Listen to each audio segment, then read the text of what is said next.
Daniel Harper had it all: success, privilege, and a future that seemed perfectly mapped out. But on what was supposed to be the happiest day of his life, a tense confrontation at his wedding revealed hidden prejudices that shattered his carefully curated world. Accusations were made, relationships strained, and Daniel found himself at a crossroads, facing the weight of his own arrogance. What followed was an unexpected journey of redemption. Through the quiet strength of a man he had wronged, Daniel was given not just forgiveness, but an opportunity to grow.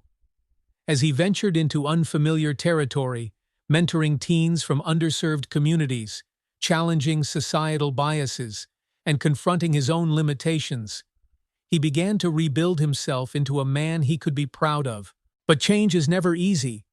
Along the way, Daniel faced doubt, resistance, and the haunting question of whether he could truly atone for his past. What lessons did he learn? How did the people he met shape his path? And could one act of kindness spark a chain reaction that would change not just his life, but the lives of others? Daniel Harper's life had always been gilded with privilege. The sprawling gardens of Lexington Estate, where his wedding was set, seemed to symbolize his entire existence, flawlessly curated and basking in the glow of perfection. Guests in designer attire mingled under a canopy of twinkling lights, sipping champagne as the string quartet played soft melodies. Daniel, standing tall in a white tuxedo that fit him like a glove, relished the compliments that flowed his way. "You look like a prince, Danny," a distant aunt gushed, clasping his hand. He smiled politely, glancing around for Emily, his radiant bride. She was with her bridesmaids near the Rose Arch, laughing and posing for photos. Daniel couldn't help but feel a swell of pride. This was his moment, the culmination of years of success and careful planning. At 25, he had everything: a successful career, a supportive family, and a woman who adored him. But as he adjusted the cuffs of his shirt, he realized his sleeve felt off. The gold heirloom watch that had been passed down from his grandfather was slightly misaligned. He slid it off, placing it on the corner of a nearby table while he straightened the fabric. A guest called his name, pulling him into a conversation. In the bustle of the evening, Daniel forgot about the watch until he returned to retrieve it. The watch was gone. At first, he thought it must have been moved. He shifted napkins and champagne flutes, his heart beginning to pound. "Where is it?" he muttered under his breath. His throat tightened with panic as he scanned the crowded room. "Luke!" he hissed, waving over his best man. "Someone took my watch." Luke, ever the calm one, frowned. "Are you sure you left it here?" "Yes," Daniel snapped, his voice tense. "I put it right here. Someone must have stolen it." His eyes darted across the room, landing on a tall man he did not recognize standing near the buffet. The man, dressed in a simple black suit, seemed to be observing the crowd while speaking quietly to another guest. Something about him felt out of place: his quiet demeanor, his understated attire. Daniel clenched his jaw. "Who is that guy?" "He does not belong here." Luke looked uneasy. "Come on, Daniel, don't jump to conclusions." But Daniel's frustration clouded his judgment. He strode across the room, ignoring the hum of conversations that faltered as guests noticed his determined expression. "Excuse me," Daniel said sharply, addressing the man. "Did you see a gold watch on that table over there?" The man turned, his expression calm and composed. "No, I did not," he replied evenly. Daniel folded his arms. "Really? Because it disappeared. And I don't know you. How do I know you didn't take it?" The man's eyes narrowed slightly, but his voice remained steady. "I have not touched your watch." By now, the room had fallen silent. Emily, sensing the tension, hurried to Daniel's side. "Daniel, what are you doing?" she whispered urgently. Ignoring her, Daniel pressed on, his voice rising. "People like you think you can get away with things, but I won't let you." A ripple of gasps spread through the crowd. The man's composure faltered for a moment before he straightened, his towering frame intimidating, but not aggressive. "What exactly do you mean by people like me?" he asked, his voice quiet but firm. Before Daniel could respond, another voice cut through the room. "That is enough, Daniel." Daniel's father, Edward Harper, approached with a stern expression. The older man's presence silenced the room even further. "Dad, Daniel began. "Not another word," Edward said, his tone icy. Turning to the man, he added, "Mr. Carter, I cannot express how sorry I am for my son's behavior." Daniel blinked in confusion. "Wait, you know him?" Edward's face hardened. "This is Samuel Carter, Daniel, the man who saved our family business when we were on the brink of bankruptcy." The room seemed to sway around Daniel. He stared at Samuel, his mind reeling. "What?" Edward's voice rose, addressing the guests. "Many of you may not know this, but years ago, Harper Enterprises faced financial ruin. Banks turned us away, and I thought we were finished. Then Mr. Carter, a man I barely knew, stepped in. He believed in our vision and gave us the loan that saved us. Without him, none of this would be possible, not this business, not this wedding, nothing." Daniel's face burned with shame as murmurs spread through the room. Emily's hand tightened on his arm, but he could not look at her. The weight of his mistake settled heavily on his chest. "Daniel," Edward continued, "you let prejudice guide your actions tonight. Do you realize how disgraceful that is?" Daniel's voice cracked. He looked at Samuel, who was watching him with an expression he couldn't decipher. "I am sorry," Daniel said finally, his voice barely audible. Samuel studied him for a long moment. Then, with quiet dignity, he replied, "Apology accepted. But remember, Mr. Harper, actions speak louder than words."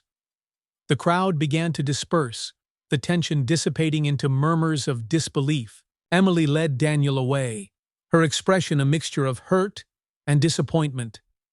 "Daniel," she said softly, "I love you, but tonight you showed me a side of you I don't recognize. You need to change. Not for me, but for yourself." Her words stayed with Daniel as the night wore on. Sitting alone in the quiet of the empty garden, he stared at the stars and wondered how he had become the man who let prejudice blind him. As the faint strains of music floated from the reception hall, Daniel decided he would change. He had to. The morning after the wedding dawned with a somber clarity that Daniel Harper had never experienced before. The mansion where he and Emily stayed was as grand as ever, its sprawling grounds glowing under the rising sun. Yet, for the first time, the opulence felt hollow. Daniel sat on the edge of the bed, staring at the floor, replaying the events of the previous evening in his mind. Emily stirred beside him, her voice groggy but tinged with concern. "You have been up for hours. What is going on?" Daniel hesitated. "I cannot stop thinking about what happened. About what I said to Mr. Carter." Emily sat up, her face softening. "You made a mistake, Daniel, but mistakes are only fatal if you refuse to learn from them." Her words were gentle, but they cut deeply. Daniel had never considered himself someone who needed to learn. He had spent his life chasing success and validation, wearing his achievements like a shield. Last night had shattered that illusion. "Do you think he will ever forgive me?" Daniel asked quietly, his voice almost childlike. Emily reached for his hand. "That is not the question you should be asking. The real question is, how will you ensure this never happens again?" Her response was as steady as her presence had always been. Emily had always been the anchor in his life, her kindness unwavering, her insight sharp, but Daniel knew he could not lean on her forever. If he wanted to make amends, it had to start with him. Later that day, Daniel wrote a letter to Samuel Carter. The words did not come easily, but he forced himself to confront his guilt. He admitted his wrongs, thanked Samuel for his past generosity, and expressed a desire to meet and apologize in person. Sealing the envelope, he felt a flicker of hope amidst the heaviness in his chest. For weeks, Daniel heard nothing. Each day felt like a quiet rebuke, the absence of a response amplifying his shame. Emily supported him with quiet encouragement, but even she could not fill the void left by Samuel's silence. Then, one crisp morning, an envelope arrived. Daniel's heart raced as he opened it. "Daniel," the note began, "thank you for your words. If you are sincere about making amends, meet me at Montgomery Cafe on Tuesday at 10. Samuel's signature was simple, unadorned, yet it carried more weight than Daniel could have imagined. He held the note for a long time, absorbing the opportunity it offered and the responsibility it demanded. When Tuesday arrived, Daniel dressed carefully, though he opted for a modest button-down shirt instead of his usual tailored suit. He wanted to approach this meeting humbly, without the airs he now recognized as a mask for his insecurities. The Montgomery Cafe was a cozy, unpretentious spot tucked into a quiet corner of the city. Its wooden beams and shelves lined with books made it feel more like a library than a coffee shop. Samuel Carter was already seated at a corner table, a cup of tea steaming in front of him. His calm demeanor was unchanged, his posture upright but relaxed. When Daniel approached, Samuel looked up, his expression neutral. "Mr. Carter," Daniel began, extending his hand. "Thank you for meeting me." Samuel shook his hand firmly but briefly. "Sit down," he said. The first moments of their conversation were stiff, Daniel stumbling over his words as he attempted to explain his regret, but Samuel listened without interruption, his gaze steady. When Daniel finished, there was a long pause. "Do you understand what hurt me most that night?" Samuel asked finally. Daniel hesitated. "I think so," he said. "It was not just the accusation. It was the assumptions I made about you, about who you are." Samuel nodded slowly. "That is part of it. But more than anything, it was the ease with which you dismissed me, the way you looked at me and decided I did not belong." Daniel's face burned with shame. "You are right," he said softly. "I cannot excuse it. But I want to change. I want to do better." Samuel leaned back in his chair, studying Daniel. "Change is not easy. It requires discomfort, reflection, and most importantly, action. Are you prepared for that?" "Yes," Daniel said, his voice steady despite the knot in his stomach. "I have to be." Samuel's expression softened slightly. "Good. Then let us begin." Over the course of their conversation, Samuel shared parts of his story. He spoke of the challenges he had faced as a black entrepreneur door that had been slammed in his face, assumptions that had been made about his capabilities, and the resilience it took to rise above them. He described how he had come to Edward Harper's aid, not because he owed him anything, but because he believed in paying forward the kindnesses he had received in his own life. "It is a cycle, Daniel," Samuel said. "Kindness inspires more kindness. But breaking the cycle of prejudice takes courage." Samuel's words stayed with Daniel long after they parted ways. He realized that his apology was not the end of the journey, but the beginning. The first step was acknowledging his privilege. The next was using it to uplift others. That evening, as Daniel recounted the meeting to Emily, he felt a flicker of hope amidst the lingering shame. "He did not have to give me a chance," Daniel said. "But he did." Emily smiled, her hand resting on his. "Kindness has a way of changing people, Daniel. Let it change you." Daniel nodded, his resolve hardening. Samuel had shown him a grace he did not deserve. The least he could do was honor it by becoming the man he wanted to be. As the evening deepened, Daniel sat by the window, watching the city lights flicker in the distance. For the first time in years, he felt the stirrings of something unfamiliar yet welcome humility. The days following Daniel's meeting with Samuel Carter were marked by an uneasy restlessness. He had promised to change, but the enormity of the task weighed on him. Change wasn't a single act. He realized it was a commitment, a series of deliberate choices that would challenge everything he thought he knew. Sitting in his home office one evening, Daniel stared at his laptop screen. He had been researching books and seminars on systemic racism, prejudice, and the history of inequality in America. The titles stared back at him, unfamiliar and intimidating. He hesitated, the weight of his ignorance gnawing at his confidence. Emily peeked her head into the room, her brow furrowed in concern. "You've been quiet all day. What's on your mind?" Daniel turned to face her. "I don't know where to start. There's so much I don't know, so much I've never thought about."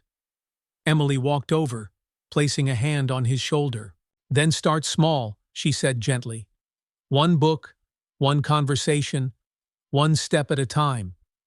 Her words stayed with him as he clicked on the first recommendation, a book on the history of racial inequality in America.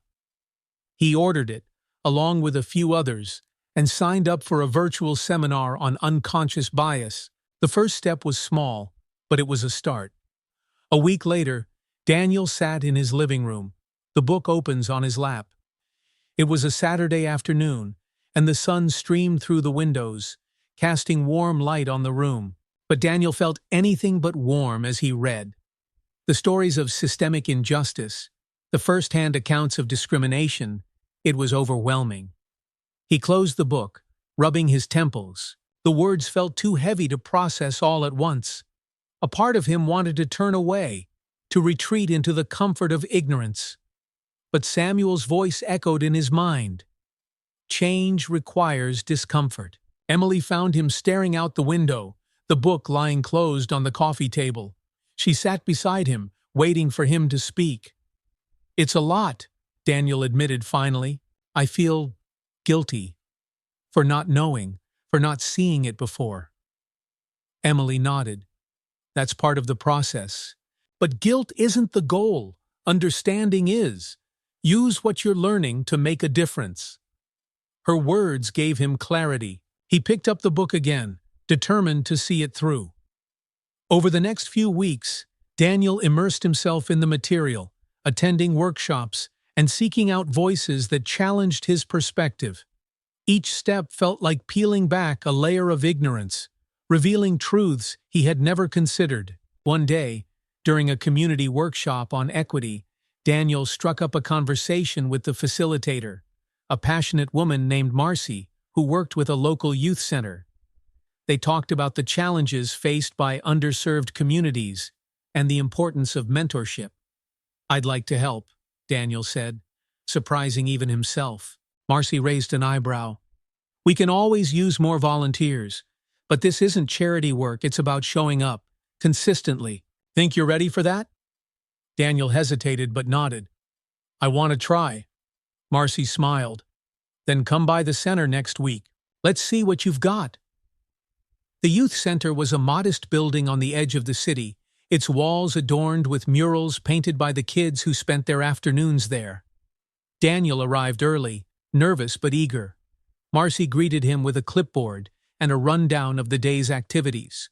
"You'll be working with the teens," she said, leading him to a room filled with a mix of laughter and chatter. "Some of them are brilliant, but they've had a tough time believing in themselves. Just be present." Daniel stepped into the room, feeling out of place in his neatly pressed shirt and polished shoes. The teens eyed him warily, their expressions guarded.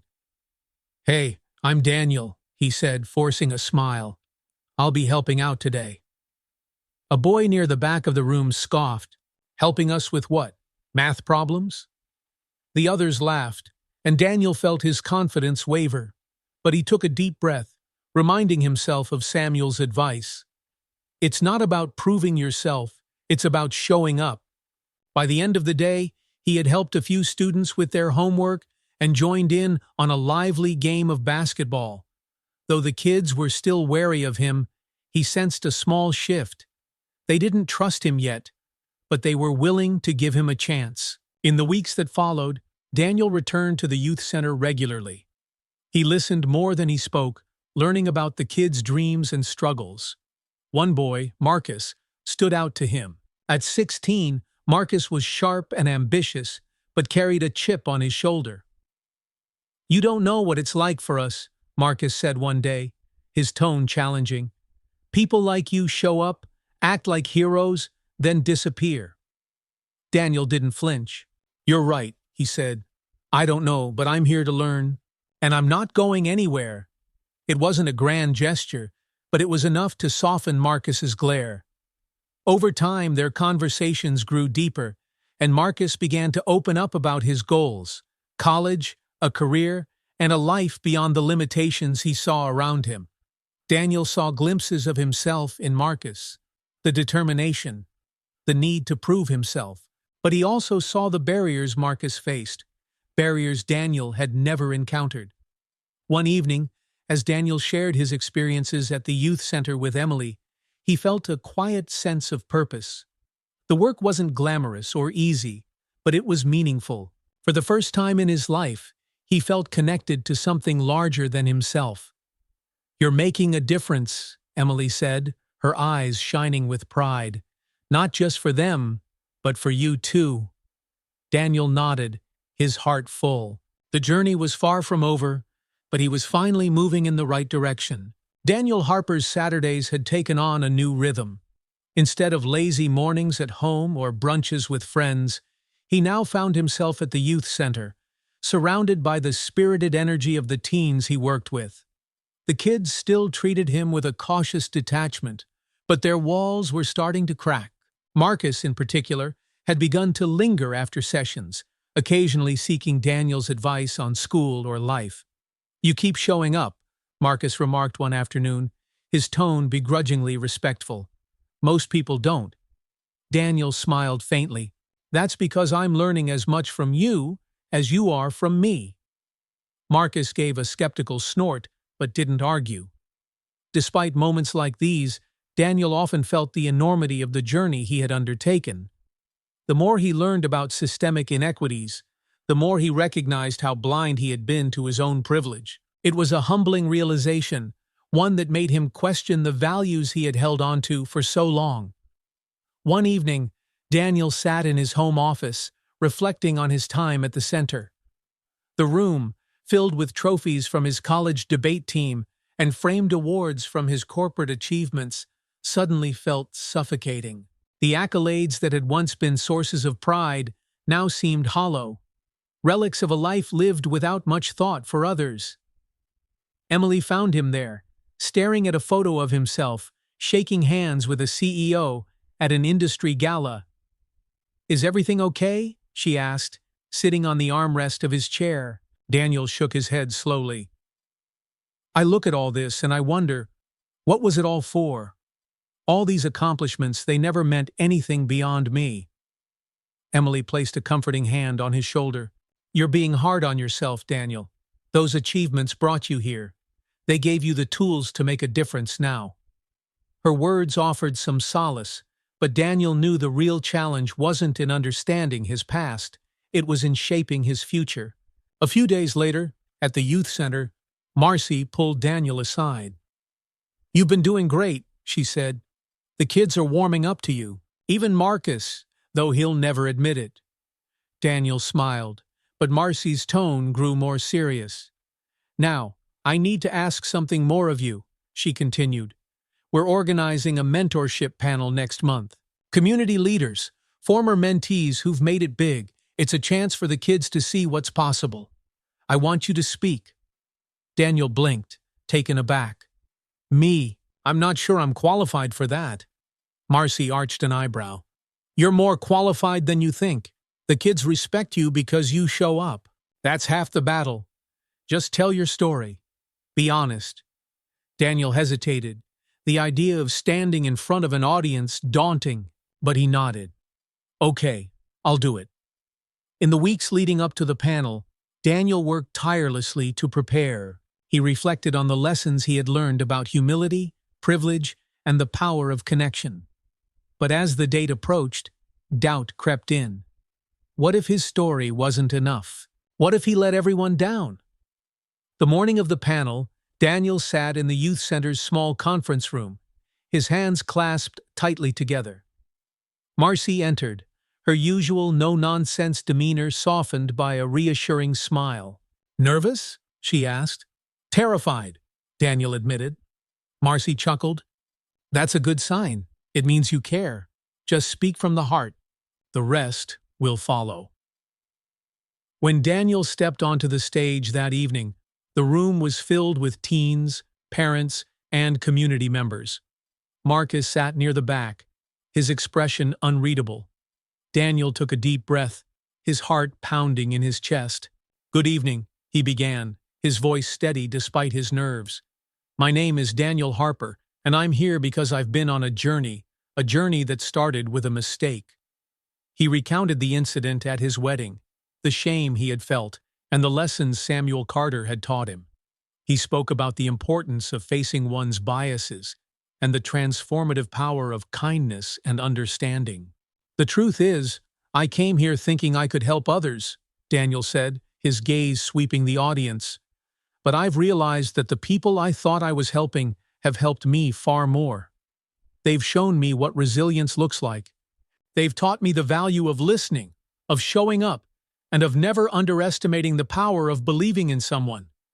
The room was silent as Daniel finished, the weight of his words settling over the audience. Then, a ripple of applause began, growing louder and more fervent. Marcus clapped along, a small smile tugging at his lips. After the panel, Daniel lingered in the conference room, speaking with attendees.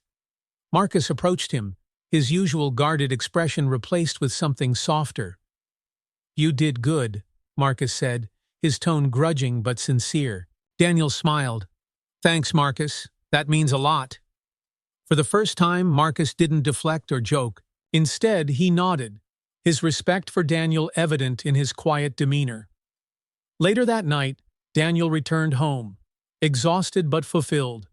As he recounted the evening to Emily, he felt a sense of purpose he had never known before.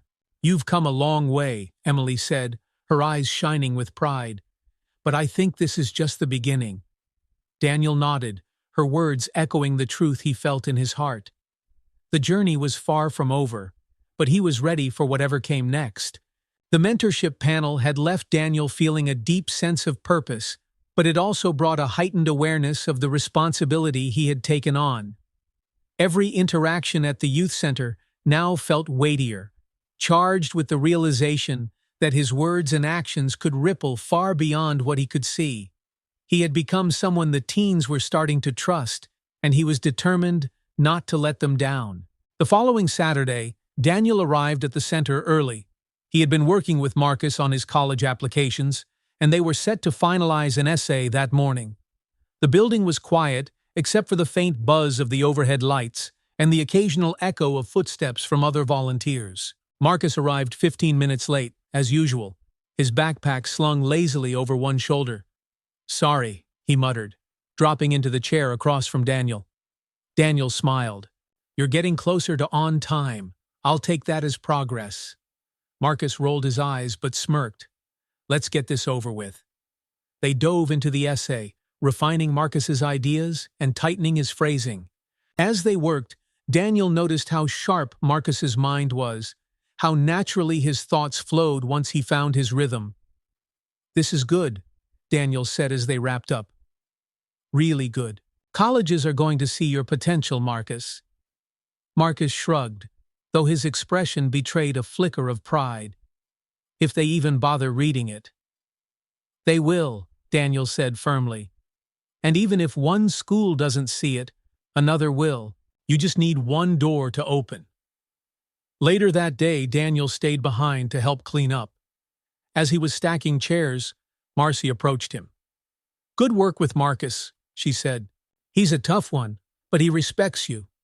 Daniel paused, his hands resting on the back of a chair. "He's got so much potential. I just want him to see it." Marcy nodded. "That's why we do this. Sometimes all it takes is one person believing in them." Her words struck a chord with Daniel. He thought of Samuel Carter, the man who had believed in his father when no one else did.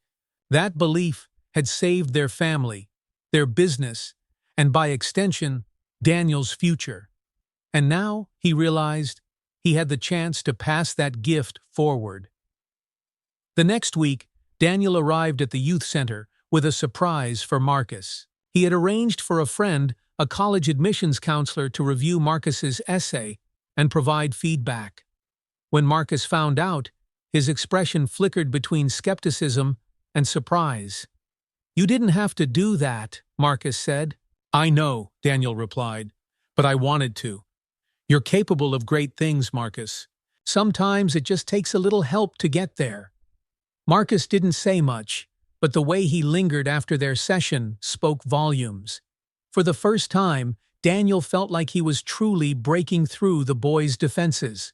Meanwhile, Daniel's efforts at the center were inspiring changes in his own life. He started looking for other ways to contribute, both personally and professionally. At his workplace, he spearheaded an initiative to provide internships for underrepresented youth, partnering with local organizations to identify candidates. The idea gained traction, and soon his company had its first cohort of interns from the program. One of the interns, a quiet yet driven girl named Lily, reminded Daniel of Marcus. During a casual lunch with the interns, Lily shared how the opportunity had already opened doors for her. "I didn't think someone like me could ever work at a place like this," she admitted. "But now, I'm starting to believe I can." Her words stayed with Daniel long after the conversation ended. It was a reminder of how much a single act of kindness, a single opportunity, could change someone's life. At the youth center, Daniel's bond with Marcus continued to grow. They started talking beyond just schoolwork, delving into Marcus's hopes and fears. One day, as they walked to the bus stop after a session, Marcus opened up about his family. "My mom works 2 jobs, Marcus said. "She's always tired. I try not to bother her with all this college stuff. She doesn't get it anyway." Daniel listened, his heart aching for the boy's struggles. "You're not alone, Marcus. There are people who want to help you, people who believe in you." Marcus glanced at him, his expression guarded but curious. "Why do you care so much?" Daniel thought for a moment before replying. "Because someone once cared enough to help me, and it made all the difference." That evening, Daniel reflected on how far he had come since that fateful day at his wedding. The arrogance and entitlement that had defined him felt like distant memories, replaced by a quiet resolve to live with purpose and integrity. But he also knew his journey was far from over. Emily noticed his pensive mood and joined him on the couch. "You've been deep in thought lately," she said. Daniel smiled faintly. "I've just been thinking about how much one small act can change everything. Samuel Carter helped my father, and now I get to help Marcus. It's like a chain of kindness." Emily rested her head on his shoulder. "It's beautiful, Daniel, and it's a reminder that we all have the power to create change." Her words filled Daniel with a renewed sense of determination. He resolved not only to continue his work, but to inspire others to do the same. The idea of creating a network of support, of connecting people who wanted to make a difference, began to take shape in his mind.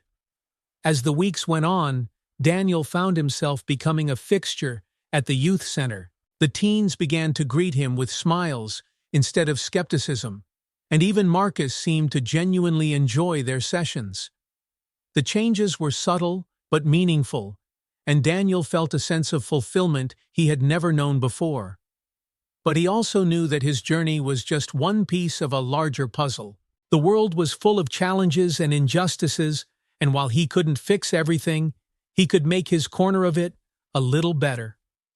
One day, as he stood in the youth center's courtyard, watching the kids play basketball, he felt a quiet sense of hope. The road ahead would be long and difficult, but he was ready to face it one step, one act of kindness at a time. As the weeks turned into months, Daniel Harper found himself more deeply woven into the fabric of the youth center. The once distant teens now greeted him with fist bumps and easy grins, and he had earned their trust in ways he hadn't thought possible when he first walked through those doors. Marcus, in particular, had grown closer to him. Their once stiff conversations were now laced with jokes, unspoken respect, and the occasional glimpse into Marcus's world. One late afternoon, after finishing another college essay workshop, Marcus asked, "You ever been to our side of town, Daniel?" The question caught Daniel off guard. He hesitated, unsure how to answer without sounding patronizing. "Not as much as I probably should," he admitted. Marcus tilted his head, considering Daniel's response. "You should come by sometime. See where I'm coming from." Daniel saw this for what it was, an invitation to understand Marcus more fully. "I'd like that," he said. The following Saturday, Daniel drove across town to meet Marcus. The houses here were smaller, packed tightly together, their paint chipped and fences sagging. Kids played basketball in the streets, and the aroma of food from a taco truck wafted through the air. Marcus was waiting for him on the corner, leaning against a chain-link fence. "Not what you're used to, huh?" Marcus said, as Daniel got out of the car. "It's different," Daniel said honestly, looking around. "But that's not a bad thing." Marcus led him through the neighborhood, pointing out landmarks that held significance to him, a mural painted by local teens, the corner store where his mom bought groceries, the park where he and his friends played pickup games. As they walked, Marcus opened up in a way Daniel hadn't seen before. "This place isn't perfect," Marcus said, kicking a stray bottle down the street. "But it's home. People look out for each other here, you know?" Daniel nodded, taking it all in. The neighborhood had its struggles, but it also had a sense of community that felt deeply personal. For the first time, he began to see the world through Marcus's eyes. After their walk, Marcus invited Daniel to his home. The small apartment was tidy but modest, the furniture well-worn but cared for. Marcus's mom, a petite woman with tired eyes but a warm smile, greeted Daniel. "So, you're the one who's been helping my son," she said, shaking his hand. "Thank you. He doesn't say it, but I can tell he looks up to you." Daniel was taken aback by her words. He glanced at Marcus, who was pretending not to listen, his face slightly flushed. "It's been a privilege," Daniel said earnestly. They sat in the small kitchen, eating tamales Marcus's mom had made. The conversation flowed easily, and Daniel felt a sense of connection he hadn't expected. By the time he left, he understood Marcus better not just as a student or a mentee, but as a young man shaped by his environment. The visit stayed with Daniel long after he returned home. He shared the experience with Emily, who listened with quiet curiosity. "You're bridging a gap," she said, "between your world and theirs. That's important." Daniel nodded, but her words sparked a deeper question in his mind. It wasn't just about bridging gaps, it was about sustaining those bridges, ensuring they could support others who wanted to cross. Inspired by his visit to Marcus's neighborhood, Daniel proposed a new idea at the youth center's next staff meeting. "What if we held a community day?" he suggested. "Something that brings people from different parts of the city together. We could have workshops, activities, and a chance for everyone to learn from each other." Marcy raised an eyebrow, intrigued. "That's ambitious, but I like it. What's your angle?"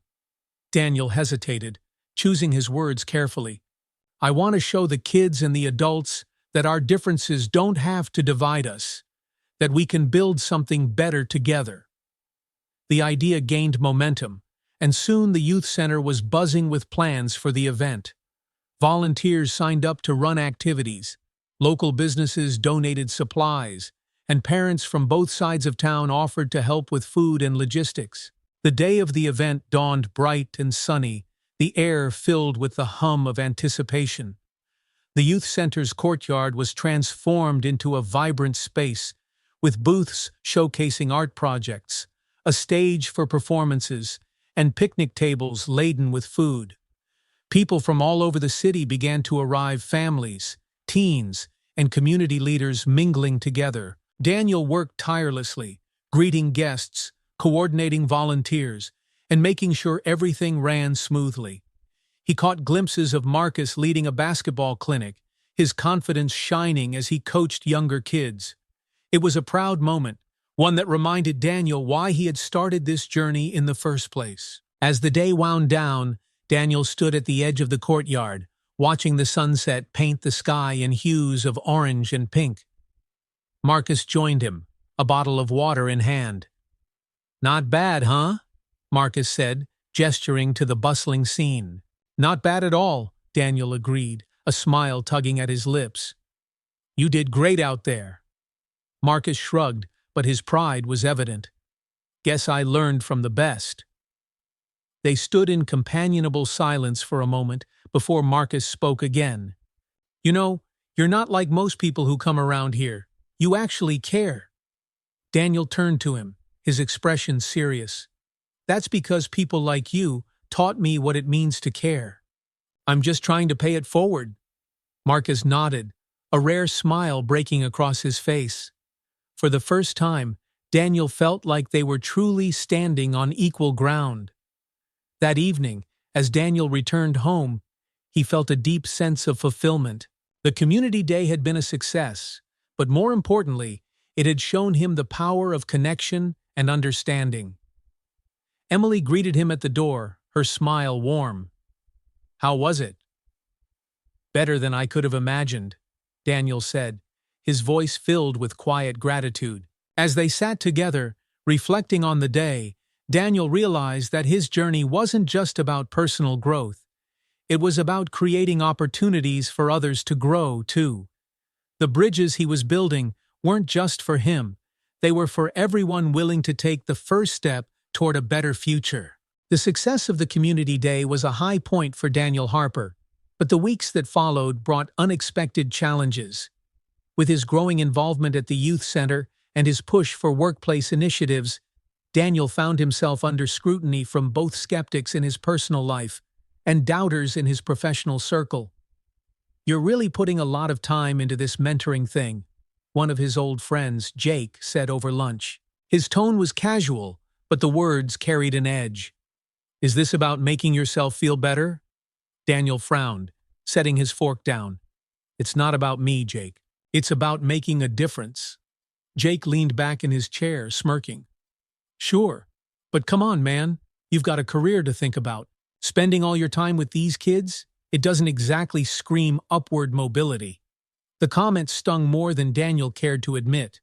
He had always been ambitious, driven by the idea of success. But the work he was doing at the youth center had redefined what success meant to him.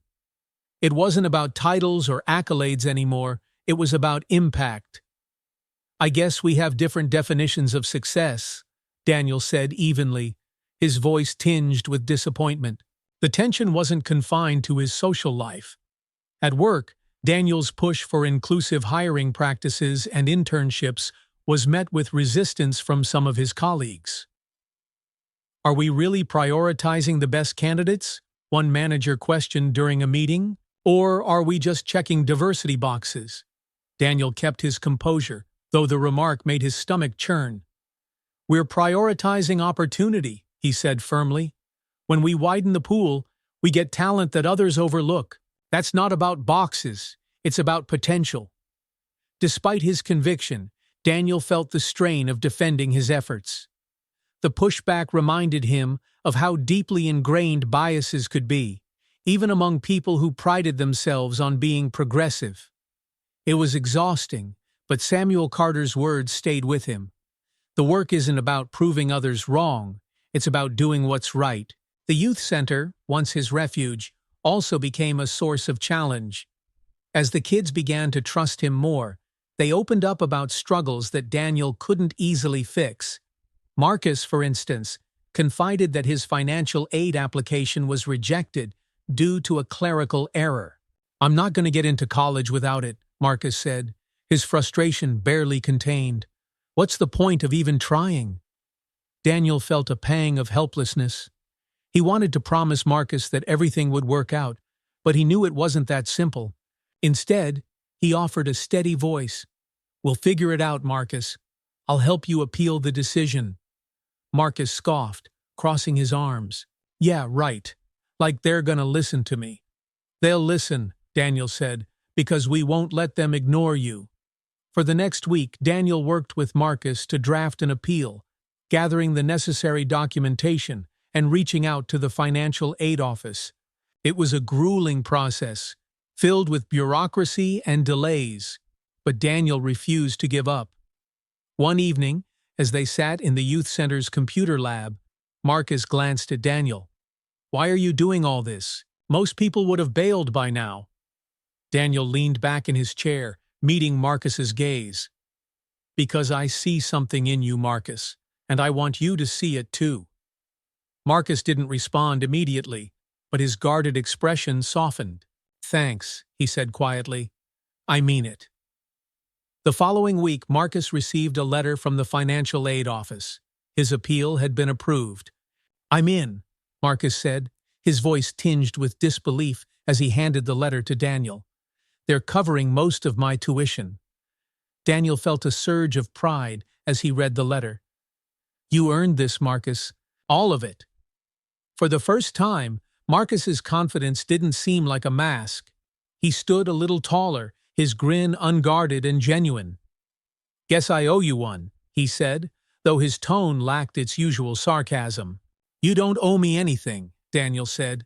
Just promise me you'll pay it forward someday. The victory with Marcus was a bright spot, but Daniel's challenges weren't over. At the youth center, a new teen named Elijah had joined their group. Unlike Marcus, Elijah was openly hostile, his sarcasm cutting and his distrust palpable. Another rich guy here to save us, Elijah sneered one afternoon, crossing his arms. What's the catch? Daniel remained calm, though the comment stung. No catch, he said. I'm just here to help if you want it. Elijah rolled his eyes, muttering something under his breath. Over the next few weeks, he continued to challenge Daniel at every turn, testing his patience and resolve. But Daniel refused to give up. He had learned that building trust took time, and he was willing to wait. One evening, as Daniel locked up the youth center, he noticed Elijah sitting alone on the curb. Something about the boy's posture, slumped shoulders, head down, made Daniel pause. You okay, Elijah? Daniel asked, his voice gentle. Elijah shrugged, not looking up. Why do you care? Because you're part of this group now, Daniel said, sitting beside him, and that means you matter. Elijah didn't respond immediately. When he finally spoke, his voice was quiet. My dad left last year. My mom's working 2 jobs just to keep us afloat, and I'm supposed to act like everything's fine. Daniel's chest tightened at the boy's words. That's a lot to carry, he said softly. But you don't have to do it alone. Elijah glanced at him, his skepticism wavering. Why do you do this? Spend your time with us? Daniel smiled faintly. Because someone once did it for me, and it changed my life. For the first time, Elijah's hostility seemed to fade. He didn't say much, but the way he stayed beside Daniel spoke volumes. As Daniel drove home that night, he reflected on the challenges he had faced and the small victories he had earned.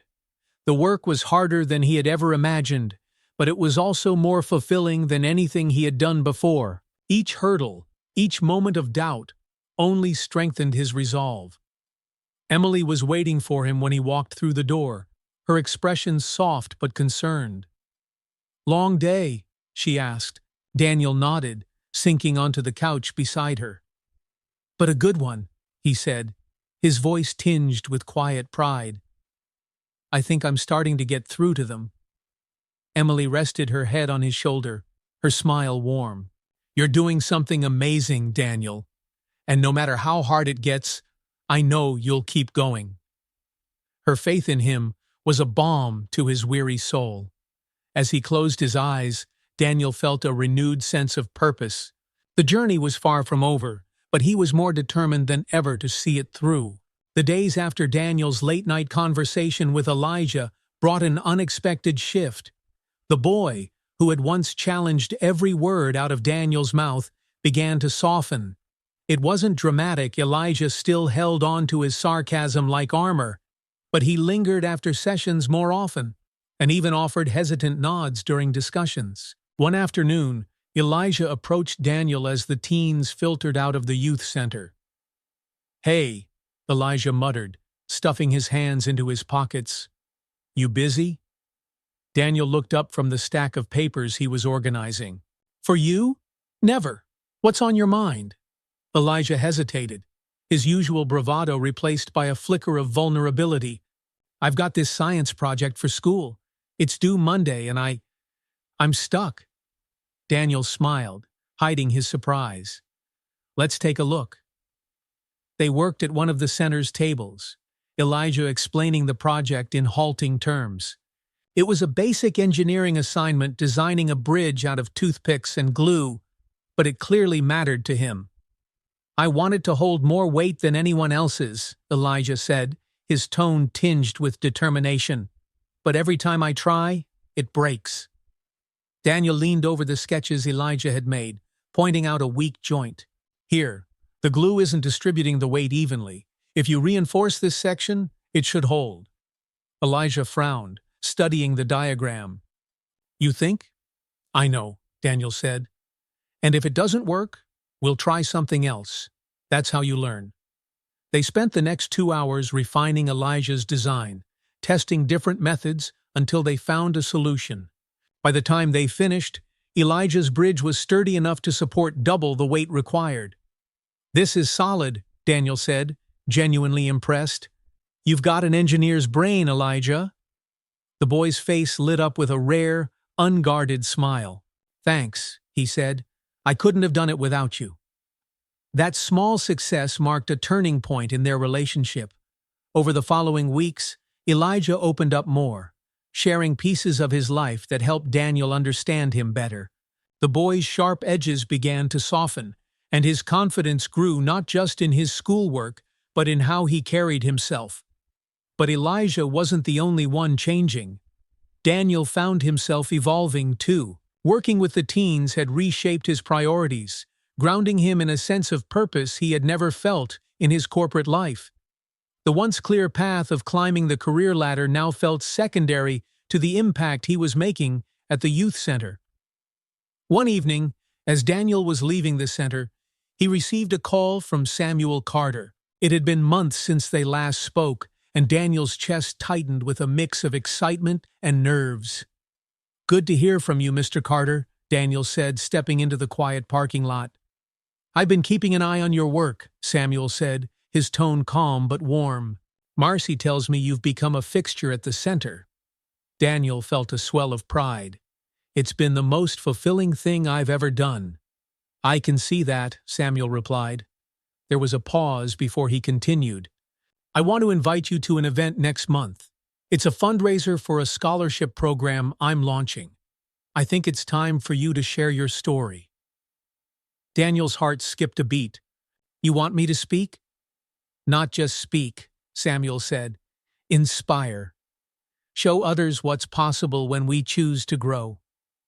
The weight of the invitation settled over Daniel, equal parts daunting and exhilarating. "I'd be honored," he said finally. The weeks leading up to the event were a whirlwind. Daniel worked with Marcy to prepare his speech, reflecting on the moments that had shaped his confrontation with Samuel at the wedding, the lessons learned at the youth center, and the relationships that had transformed his understanding of kindness and resilience. As the date approached, Daniel grew increasingly nervous. Public speaking wasn't new to him, but this felt different. It wasn't about impressing colleagues or winning over clients. It was about sharing something deeply personal and vulnerable. Emily noticed his unease one evening as they sat on the couch, his note cards spread across the coffee table. "What's got you so tied up in knots?" she asked. "I don't want to mess this up," Daniel admitted. "This speech, it's not just about me. It's about the kids, about the work we're doing. What if I don't do it justice?" Emily took his hand, her gaze steady. "You've already done the work, Daniel. This is just telling the story. Speak from the heart, and you'll be fine." Her words calmed him, and he spent the final days leading up to the event refining his speech, finding confidence in the truth of his journey.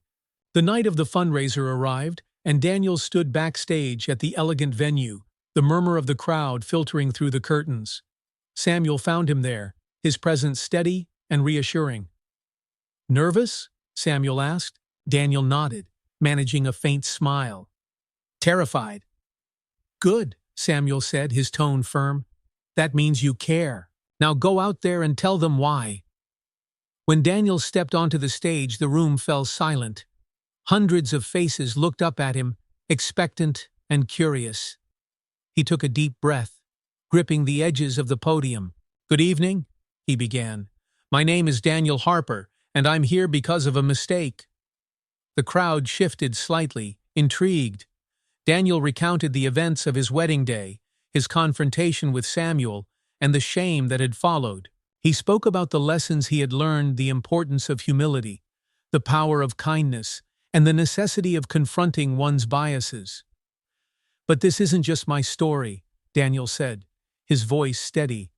"It's the story of people like Marcus, who remind us of the potential that lies in every person. It's the story of Elijah, who taught me that trust takes time, but is worth every effort. And it's the story of Samuel Carter, whose grace showed me what true strength looks like." The room was silent as Daniel finished, his words hanging in the air. Then a wave of applause broke out, building to a standing ovation. Daniel felt a swell of emotion as he stepped back from the podium, his heart full. After the event, Samuel approached him, a rare smile on his face. "You did well, Daniel," he said. "You reminded them what this work is about." Daniel nodded, his voice thick with gratitude. "Thank you for everything." Samuel clapped him on the shoulder. "This is just the beginning. Keep building." As Daniel left the venue that night, he felt a renewed sense of purpose. The road ahead was long, but he was ready to walk it one step, one story, one act of kindness at a time. The aftermath of the fundraiser left Daniel Harper feeling invigorated. The applause and praise had been gratifying, but what mattered most were the conversations that followed. Several attendees approached him, expressing interest in volunteering at the youth center or donating to the scholarship fund. It felt like the impact of his story was rippling outward, touching lives beyond what he could see. Yet, despite the success, Daniel knew the real work wasn't in the applause. It was in the quiet, persistent effort to continue building bridges and creating opportunities. The following week, he was back at the youth center, working with the teens as if nothing had changed. Marcus, as usual, was quick with a teasing remark. "Saw you on the internet, Mr. Big Shot," he said, smirking. "Marcy showed us the video from your speech." Daniel chuckled, though his cheeks flushed slightly. "And? What did you think?" Marcus shrugged, but there was a flicker of pride in his eyes. "It was cool, I guess. You didn't embarrass us or anything." "I'll take that as high praise," Daniel said with a grin. Elijah had also seen the video, though he was less inclined to comment directly. Instead, he lingered near Daniel after their session, fiddling with the straps of his backpack. "Hey," he said finally, his voice quieter than usual. "That speech you gave? It was good." Daniel turned, surprised by the admission. "Thanks, Elijah. That means a lot." Elijah hesitated, then added, "You said something about second chances, about how they can change people. I think that's true." Daniel nodded, sensing the weight behind the boy's words. "Second chances are important, but they only matter if we make the most of them." Elijah looked away, his expression thoughtful. "Yeah," he said softly. "I get that." Over the next few weeks, Daniel's work at the youth center deepened. Inspired by the success of the fundraiser, he and Marcy began brainstorming new initiatives to expand their reach. One idea stood out: a mentorship program that paired the teens with professionals from various industries, giving them access to guidance and opportunities they might not otherwise have. "We'll need to build a strong network," Marcy said during one of their planning sessions, "and we'll need someone to lead it." Daniel paused, realizing what she was implying. "You mean me?" "Who else?" Marcy said, raising an eyebrow. "You've already got the connections, and the kids trust you. You're the perfect person for this." The idea was daunting, but Daniel couldn't deny the potential impact. "Let's do it," he said, his determination outweighing his doubts. As the mentorship program took shape, Daniel found himself leaning on the support of people he had once taken for granted.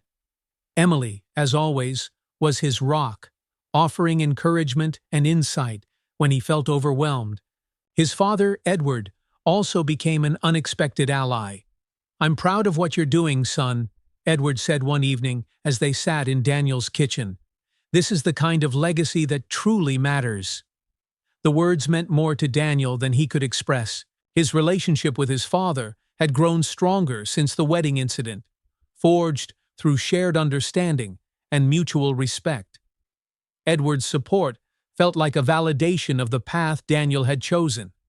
The launch of the mentorship program was set to coincide with the Youth Center's annual showcase, a celebration of the teens' achievements and talents. Daniel worked tirelessly to prepare, coordinating with volunteers and securing speakers for the event. As the day approached, he felt a mix of excitement and anxiety. This was more than just an event, it was the culmination of months of effort and growth. The night of the showcase, the Youth Center buzzed with energy. The courtyard was transformed into a vibrant space filled with artwork, music, and performances. Teens mingled with professionals, exchanging stories and ideas, while proud parents looked on. Marcus took the stage to deliver a speech about his journey, his voice steady despite his nerves. "I used to think people like me didn't have a shot," he said, his gaze sweeping the crowd. "But thanks to this center, and people like Mr. Harper, I'm starting to believe we do." The audience erupted into applause, and Daniel felt a lump rise in his throat. Seeing Marcus stand tall and confident was a reminder of why he had started this journey in the first place. After the event, Samuel Carter approached Daniel, his presence as commanding as ever. "You've done well, Daniel," he said, his voice steady. "This is what growth looks like." Daniel smiled, his gratitude evident. "I couldn't have done it without your guidance, Mr. Carter." Samuel shook his head. "I gave you a push. The rest was all you." They stood in silence for a moment, watching the teens laugh and mingle. Then Samuel added, "Keep going, Daniel. The work never stops." As the night wound down, Daniel found himself alone in the courtyard, the echoes of laughter fading into the evening. Emily joined him, slipping her hand into his. "You've come so far," she said softly. "Do you see it?" Daniel nodded, his heart full. "I do, and I'm just getting started." Together they stood under the stars, the future stretching out before them, a future filled with challenges. Yes, but also with hope, kindness, and the promise of second chances. The weeks after the showcase were a whirlwind for Daniel Harper. The mentorship program officially launched, pairing teens from the youth center with professionals who could guide them toward their dreams. It was more work than Daniel had anticipated, coordinating schedules, ensuring compatibility, and managing expectations, but the results were already showing. Marcus had been paired with an engineer from a prominent firm, someone who had faced similar challenges growing up. Their conversations quickly moved beyond academics, with Marcus learning about the practical steps needed to pursue his career goals. Elijah, meanwhile, surprised everyone by expressing an interest in journalism.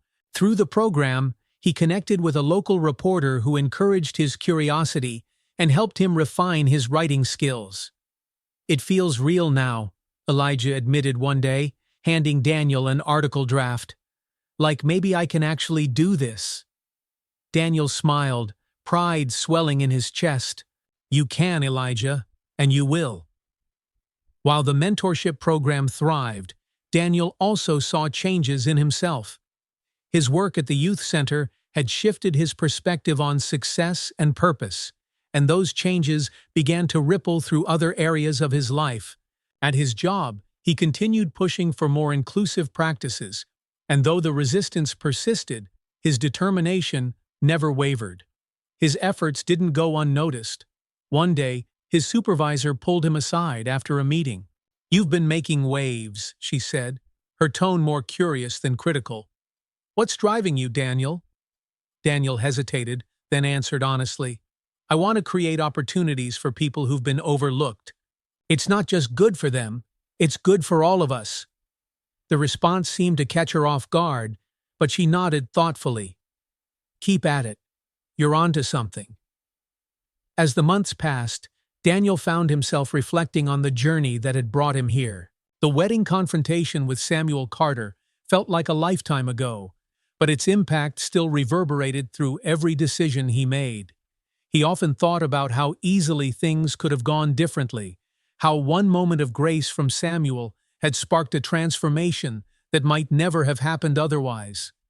To honor that moment, Daniel began reaching out to others in his community, sharing his story and encouraging them to take steps toward change. He visited schools, spoke at local events, and even hosted workshops at his company on confronting unconscious bias. Each time he stood in front of an audience, he carried the lessons he had learned, hoping to inspire others to begin their own journeys of growth.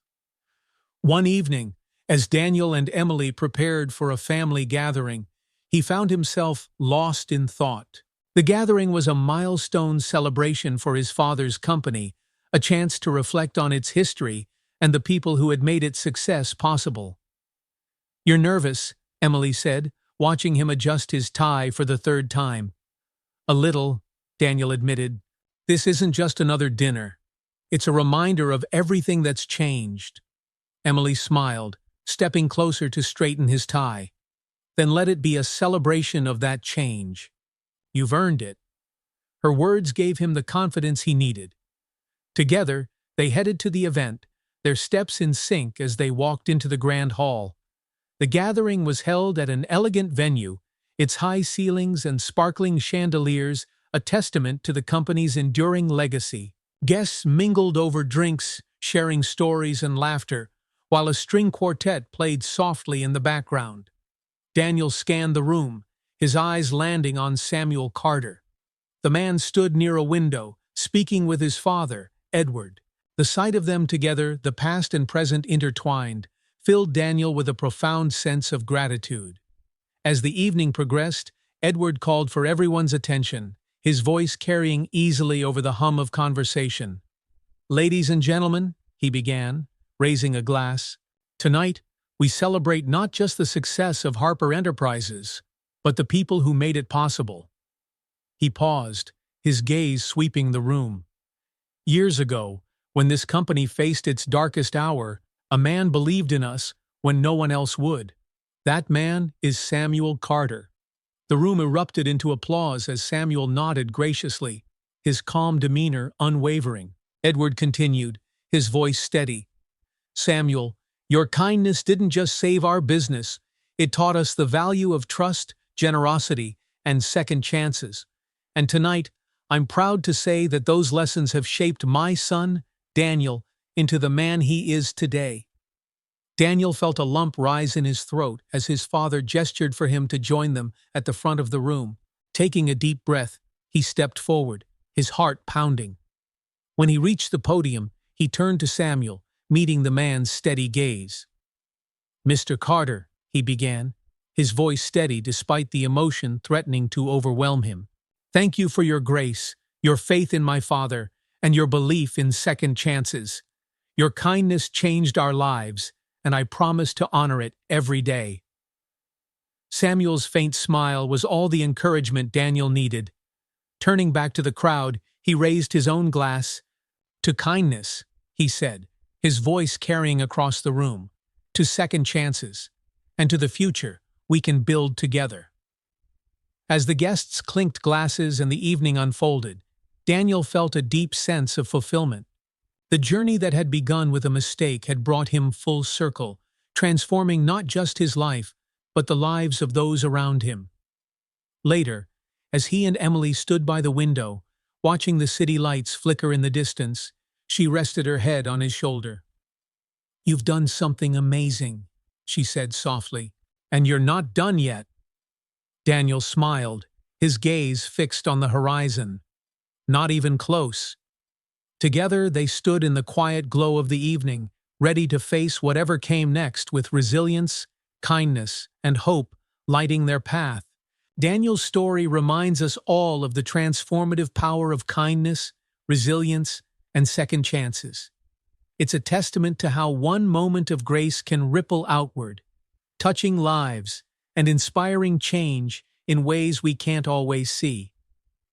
His journey shows that no matter where we start, it's never too late to grow, to learn, and to make a difference. If you found this story inspiring, be sure to like the video, leave a comment sharing your thoughts, and subscribe to our channel for more stories that highlight the strength of the human spirit and the boundless potential for growth and hope.